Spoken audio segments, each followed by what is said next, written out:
Nah, pada kesempatan kali ini, kami akan menjelaskan tentang HIV dan AIDS. Namun sebelum itu, kami akan memperkenalkan diri terlebih dahulu. Saya Nimade Pranya Paranita, nomor absen 31. Saya Niputu Elsenjilia Putri, nomor absen 32. Saya Niputu Melari Perbalini, nomor absen 33.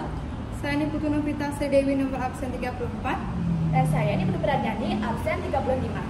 Simak video kami ya. Hai. Halo semua, saya Pranyani. Sebelum saya menjelaskan tentang HIV AIDS lebih lanjut lagi, saya ada beberapa pertanyaan. Apa sih yang kebayang saat kamu mendengar kata HIV AIDS? Sebuah penyakit yang patut disembunyikan karena merupakan sebuah aib? Atau penyakit yang menyeramkan? Apa sih pendapat kalian tentang orang yang terkena HIV AIDS? Apakah orang-orang yang patut dikucilkan dan dipojokkan? Kalau begitu, mungkin kamu telah terkena stigma negatif dari isu HIV AIDS. Nah, stigma negatif inilah yang memperburuk penanganan HIV AIDS. Karena hal ini membuat orang-orang enggan, malu, takut untuk melaksanakan konseling ataupun melaksanakan tes HIV, bahkan untuk orang yang terkena HIV sendiri. Nah, orang-orang tersebut takut terhadap tindakan buruk dari orang di sekitar, terutama keluarga mereka. Nah, supaya kalian tidak terkena stigma negatif ini lagi, maka kami dari kelompok 6 akan menjelaskan lebih lanjut tentang HIV AIDS ini. So, simak video kami ya.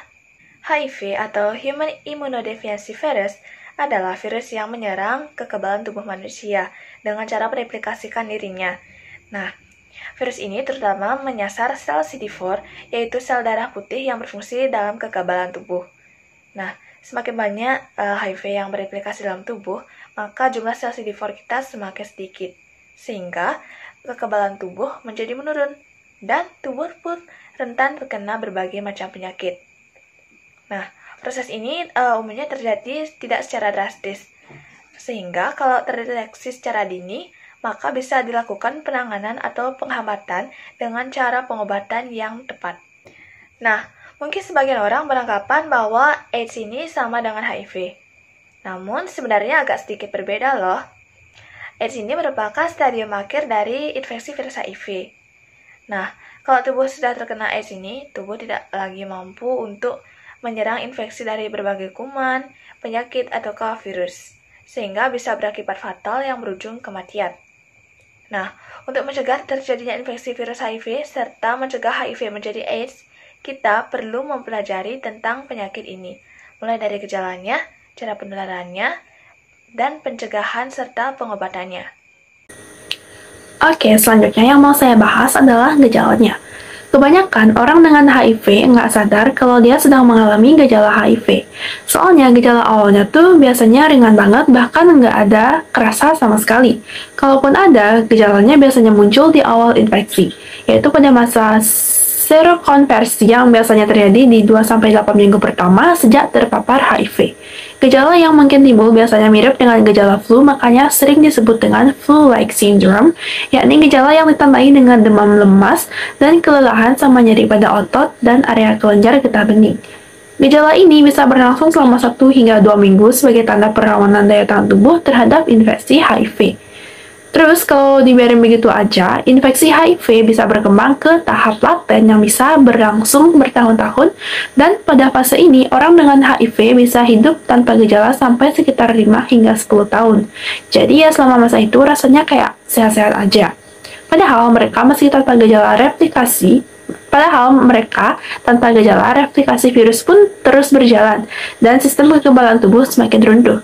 Nah, di akhir fase ini, jika HIV tidak juga ditangani dengan pengobatan, maka selanjutnya status HIV bisa terus berlanjut ke tahap yang lebih berat dan dapat ditandai dengan munculnya gejala-gejala yang lebih berat dan mengganggu.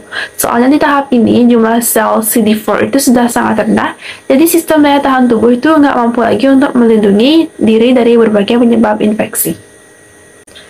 Gejala yang muncul bisa berbeda-beda tergantung infeksi apa yang menyertai, mulai dari batuk, pilek, diare sampai berminggu-minggu atau berulang-ulang, penurunan berat badan, demam berhari-hari, timbulnya ruam-ruam di kulit, sariawan yang timbul dan nggak sembuh-sembuh, bahkan malah bikin jadi susah makan dan minum, pembengkakan kelenjar getah bening, terus tubuh pun semakin lama semakin lemah. Jika tidak ditangani, kondisi ini akan terus berkembang dan membuat tubuh semakin tidak berdaya. Kondisi inilah yang dikenal sebagai agen dari acquired immunodeficiency syndrome. Ya, kedengarannya berat banget ya. Ya, itulah kenapa kondisi-kondisi ini tuh perlu disikapi dengan tepat, bukan dengan stigmatisasi. Makanya kita perlu melakukan langkah pencegahan yang benar, upaya deteksi dini, serta pengobatan yang sesuai jika memang telah terdeteksi HIV positif. Nah, untuk mencegahnya, kita perlu tahu dulu nih bagaimana sih cara penularannya. Pada dasarnya, penularan HIV bisa terjadi saat darah, sperma, atau cairan vagina dari seseorang yang telah terinfeksi HIV masuk ke dalam tubuh orang lain. Penularan ini bisa terjadi melalui hubungan seks baik melalui vagina atau anus, atau bisa juga melalui seks oral. Terlebih jika ada luka terbuka di mulut. Selain itu, penularan juga bisa terjadi melalui penggunaan jarum suntik yang tidak steril. Misalnya, saat membuat tato yang enggak diperhatikan kesterilannya, atau menggunakan narkoba suntik yang bertukar pakai jarum. Nah, satu lagi nih, virus HIV juga bisa menular dari ibu hamil yang positif HIV dan belum menjalani pengobatan kepada bayinya, baik dari dalam kandungan melalui proses melahirkan ataupun melalui air susu ibu saat proses menyusui. So, udah tahu kan apa aja cara penularannya? Mulai ada bayangan dong cara mencegah infeksi HIV ini? Selanjutnya, supaya lebih jelas, saya akan lanjut menjelaskan beberapa langkah pencegahannya. Yang pertama, hindari berhubungan intim bergonta-ganti pasangan. Lebih baik setia sama satu pasangan saja untuk mencegah penularan virus HIV. Sebaiknya, gunakan kondom saat berhubungan intim dengan pasangan.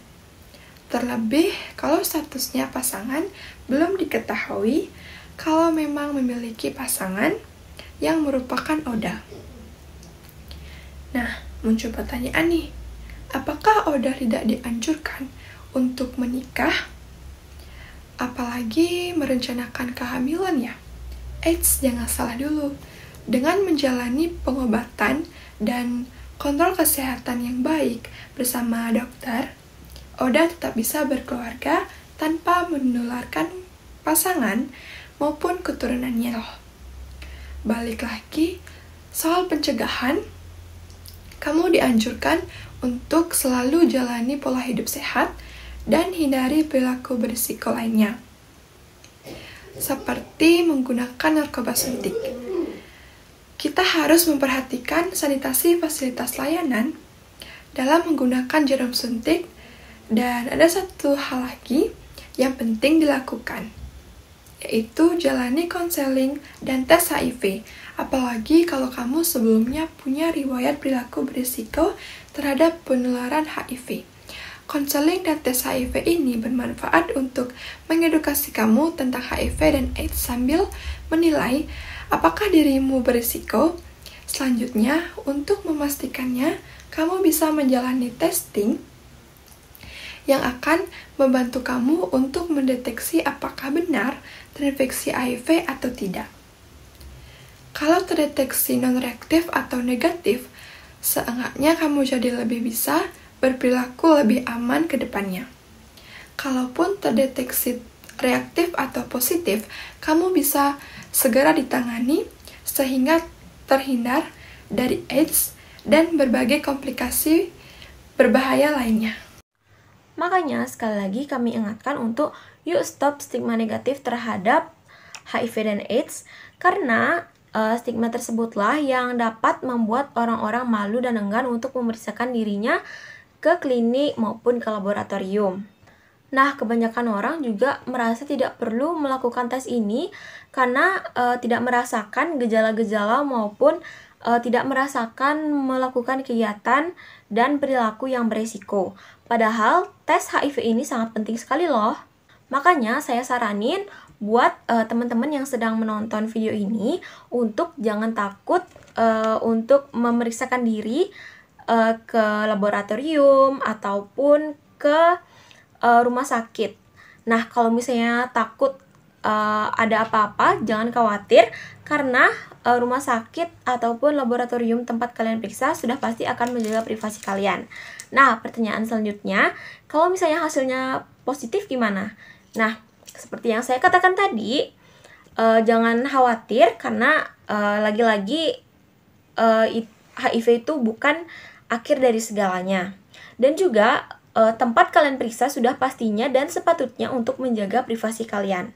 Nah, meskipun HIV ini belum ditemukan obatnya yang bisa 100% menyembuhkan, tapi ternyata ada loh obat yang bisa menyumbat atau menghentikan perkembangan virus ini ke seluruh tubuh, yaitu obat ini biasa disebut ARV atau ARV.